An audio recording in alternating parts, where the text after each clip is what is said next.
Assalomu alaykum aziz tomoshabinlar, eng so'nggi va qiziqarli videoroliklar faqat bizning kanalda. Bizni kuzatishda davom eting. 2025-yil uchun yangilangan davlatlar pasportlari reytingida O'zbekiston 107 ta davlat orasida 80-o'rinni egalladi. Bu haqda Visa Index tomonidan tuzilgan Visa Index 2025 reytingida keltirilgan. Reyting ma'lumotlariga ko'ra, O'zbekiston fuqarolari 28 ta davlatga vizasiz bora oladi. 33 ta mamlakatga borgach, viza olishi mumkin. Bitta davlatda elektron kirish ruxsatnomasi rasmiylashtirilishi mumkin.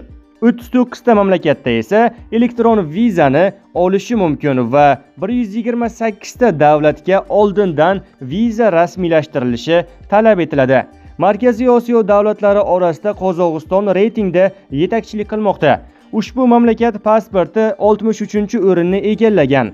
Qozog'iston fuqarolari 44 ta davlatga vizasiz sayohat qilishi, 36 ta davlatga esa vizani borgach olishi mumkin. Boshqa Markaziy Osiyo mamlakatlari: Qirg'iziston 79-o'rin, 27 ta davlatga vizasiz va 35 ta davlatga borgach. Tojikiston 84-o'rin, 23 ta davlatga vizasiz borish va 33 ta davlatga borgach viza tayyorlash. Turkmaniston 92-o'rin, 14 ta davlatga vizasiz, 33 ta davlatga esa borgach. Sizga yetkazmoqchi bo'lgan ma'lumotlarimiz mana shulardan iborat edi.